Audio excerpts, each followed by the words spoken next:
Oi, pessoal, tudo bem com vocês? Bem-vindos novamente ao nosso módulo Estudo das Populações Naturais.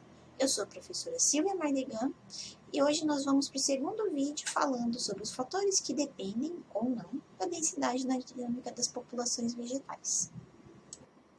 No nosso primeiro vídeo da semana, vocês viram algumas informações interessantes sobre as sementes, o seu destino a chegar no solo, aprendemos sobre o banco de sementes e a dormência. Hoje, no nosso vídeo, vamos ver um pouquinho sobre a dinâmica de populações de plantas com banco de sementes e sem, certo? Então, antes de começarmos, não se esqueçam que quando eu falo de banco de sementes, eu estou tratando daquela população que se encontra ali no solo. Aquela população de indivíduos no estágio semente e que estão ali para serem recrutadas a plântulas. Então, quantas vezes vocês passaram por esse corredor aqui na entrada do ICB e viram esse gramado do lado? A impressão que nós temos é que ao longo de 6 meses, 1 ano, 2 anos, até o final do curso de vocês, vocês vão olhar e falar assim, poxa, esse gramado está sempre verde, né? Sempre bonito. Temos a impressão que essa população está em equilíbrio. E aí eu pergunto para vocês, será que ele é sempre o mesmo ao longo do ano? A resposta é não. Apesar de termos essa impressão de equilíbrio, de estabilidade, como a gente pode observar aqui nessa área delimitada, com as touceiras vivas, né? A gente tem uma variação, mas é pequena, aquele gramado sempre parece cheio. O que nós temos é mais ou menos o que nós observamos com o iceberg. A gente só enxerga a ponta do iceberg para fora d'água, mas dentro a gente pode ter uma dimensão muito maior. Tá? Então, no caso do gramado, apesar de a gente ter essa ideia de homogeneidade, de estabilidade, o que nós temos é o espaço sendo constantemente ocupado, havendo uma competição intensa e, consecutivamente, um número de mortes elevado. Mortes essas que permitem a substituição por novos indivíduos. Então, a gente tem também um aumento no número de nascimentos. Tá? Então, lembre-se, as populações de plantas, mesmo sendo paradonas, vamos dizer assim, as populações são altamente dinâmicas. Então, retomando o nosso modelo de dinâmica de populações ao longo do tempo, nós temos os nossos parâmetros demográficos de entrada e de saída de indivíduos. As entradas representadas pelos nascimentos e imigração e as saídas pela morte e imigração, certo? E em condições ideais, nós temos o crescimento exponencial, certo? Representado aqui na nossa equação. E a partir desse modelo de crescimento exponencial, se nós tivermos o tempo igual a 1 ano, nós chegamos à taxa intrínseca de crescimento, o nosso lambda logaritmizado, dando então a nossa taxa de crescimento R. Se ao invés de a gente utilizar 1 ano, a gente passar a utilizar uma geração, o que acontece? Então, primeiramente, nós temos que definir o que é uma geração. Geração é o tempo médio que eu tenho entre uma mãe dar à luz e esse filho também produzir descendentes, certo? E com isso eu consigo determinar o tempo de geração. O tempo de uma geração, representado pela letra grega, tal. Vocês fazem ideia do tempo de uma geração humana? Acreditem ou não, esse tempo é estimado em 25 anos. Ou seja, eu demoro 25 anos entre uma mãe ter um filho e, em teoria, esse filho produzir um descendente. Então, vejam só, quando nós trabalhamos modelo de dinâmica de populações e deixamos de utilizar 1 ano para utilizar uma geração, o que acontece é que nós não temos a resposta à produção de indivíduos imediata.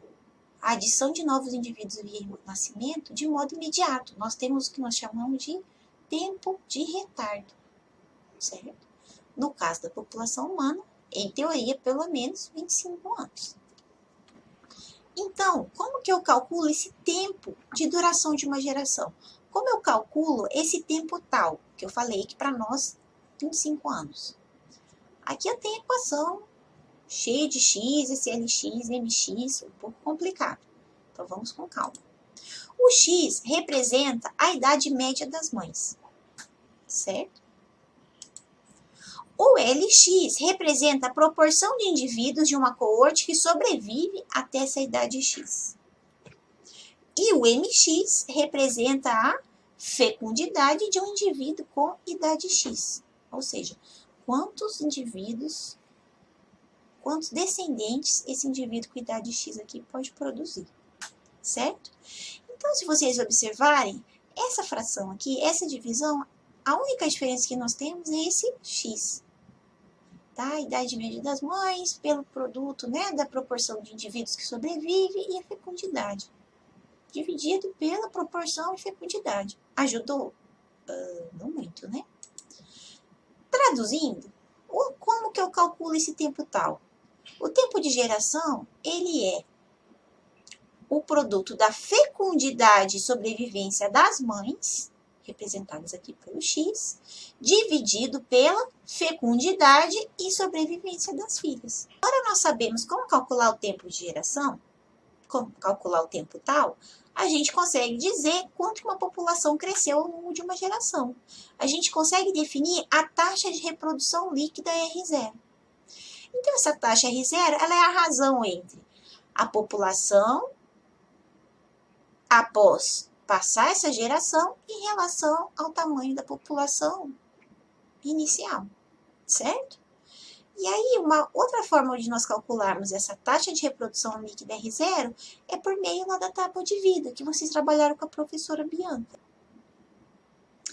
Agora começa a diferença nas populações com e sem banco de sementes. Quando nós temos plantas anuais que não têm banco de semente, a nossa geração não dura um ano. Ou seja, a gente não tem esse intervalo, tá? A gente não tem o tempo de retardo entre um descendente nascer e passar a produzir novos descendentes. O que acontece então? A gente volta para o nosso modelo inicial. Nós temos aqui tempo igual a 1. Então, o tamanho da população após um ano é igual ao tamanho da população inicial vezes a taxa de reprodução líquida. E aí, então, o que acontece? Se a nossa taxa R0 ela é maior que 1 e a população é pequena, qual que seria a nossa expectativa? Então, nós temos uma área pré-definida aqui, poucos indivíduos. A gente esperaria que essa população, crescesse. Crescesse muito, crescesse num crescimento exponencial, já que a gente tem espaço suficiente. Mas o que acontece? É que quanto mais a minha população cresce, menos ela consegue reproduzir. Por quê? Porque não vão ser todos os indivíduos que vão conseguir crescer e se reproduzir da mesma maneira. Então, vocês podem observar que a gente tem agora a nossa área ocupada e a gente tem uma proporção pequena de indivíduos que atingiram seu tamanho máximo, atingindo sua capacidade máxima de reprodução. Certo? Então, o que acontece é que nós não temos crescimento exponencial. Então, o que nós observamos é que com o aumento da densidade populacional, nós temos o aumento do tamanho dos indivíduos aqui dentro. E esses indivíduos que vão ter um tamanho maior, vão produzir mais sementes. Ou seja, o tamanho dos indivíduos vai influenciar o número de sementes produzidas. Pessoal, e se agora pararmos para pensar em uma população de plantas anuais, mas que possui um banco de sementes? Esse banco de sementes ele é recarregado periodicamente, dependendo da taxa de reprodução líquida R0, e isso confere a essa população uma estrutura etária, tá? Essa população ali no solo, ela é heterogênea e vai depender da idade dessas sementes presentes no banco, a profundidade que elas se encontram no solo e também o estágio de sua dormência. Populações de plantas anuais que possuem esse pool de sementes no solo têm a capacidade de explorar ambientes onde o recrutamento é irregular, tá? Como, por exemplo, os desertos e as grasslands. Igual a gente pode observar nessas imagens. Então, nesses ambientes, como nós já falamos ao longo das aulas, as condições ambientais são muito adversas e variáveis. Isso vai influenciar diretamente o recrutamento de sementes para se tornarem plântulas. Então, nesse caso, plantas anuais possuírem um banco de sementes no solo é fundamental para sua persistência. Então, o banco de sementes ele influencia não apenas a população que a gente tem abaixo do solo, mas também acima, dependendo, como eu acabei de dizer, de condições de clima e do solo local, certo? Então, quando a gente lembra a nossa taxa de reprodução líquida R0, ou seja, quanto a população cresce ao longo de uma geração, a gente pode ter dois exemplos. Quando nós comparamos populações de plantas anuais com banco de sementes, como vocês podem ver à direita, e 100, e levamos em consideração essa taxa de reprodução líquida, nós precisamos lembrar que é preciso ter uma taxa de reprodução superior a 0, para que essa população possa persistir, tá? Então, aqui no caso, nós temos essas duas populações e vamos supor que aconteceu um evento e alguns indivíduos morreram. Se eu tenho essa minha taxa de reprodução líquida R0 menor que 0, isso está querendo dizer que as minhas plantas adultas não produziram descendentes, certo? Então, no caso de uma população sem banco de sementes, a gente não tem como substituir, a gente não tem como inserir novos indivíduos. Como vocês podem observar aqui, o tamanho da população segue o mesmo. Em contrapartida, a população que tem banco de sementes, vejam só, apesar de a gente não ter sementes entrando via reprodução dos indivíduos acima do solo, abaixo do solo a gente tem uma população de indivíduos disponíveis, que podem ser então recrutados, como vocês podem observar aqui, originando novos indivíduos, mantendo então essa população.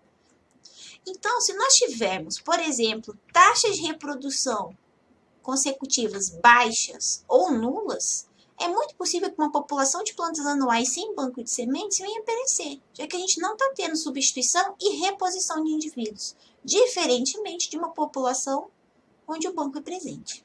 Então, relembrando o conteúdo da aula de hoje, nós vimos que populações vegetais são altamente dinâmicas, havendo uma taxa muito grande de substituição de indivíduos ao longo do ano. Falamos sobre geração, já que temos um tempo de retardo entre o nascimento e a reprodução, produção de novos indivíduos. O tempo de geração pau, ele é a razão entre a fecundidade e a sobrevivência das mães e suas filhas. E a partir desse tempo de geração, a gente consegue então calcular a taxa de reprodução líquida R0. Quando pensamos na reprodução em plantas anuais sem banco de sementes, a gente não tem o tempo de retardo entre uma geração e outra, já que a gente está com intervalo de tempo igual a 1 ano. E se uma população é pequena e nós temos espaço para ela se desenvolver, esperamos que quanto mais ela cresce, mais descendentes ela vai produzir. Só que, na verdade, isso não acontece, já que a gente passa a ter a competição por espaço. Não são todos os indivíduos que vão atingir aquele tamanho máximo ideal e atingir a taxa de reprodução esperada. Por fim, vimos a importância do banco de sementes em relação à taxa R0. Quando essa taxa de reprodução líquida é muito baixa ou nula, o banco de sementes serve como fonte de novos indivíduos para essa população. Dessa maneira, se esse evento acontece várias vezes ao longo do tempo, essa população que possui o banco consegue se manter, não acontecendo provavelmente o mesmo com a população onde o banco de sementes é ausente. É isso, pessoal. Esse é o conteúdo da nossa aula de hoje. Nós nos encontramos no terceiro e último vídeo da semana. Até lá!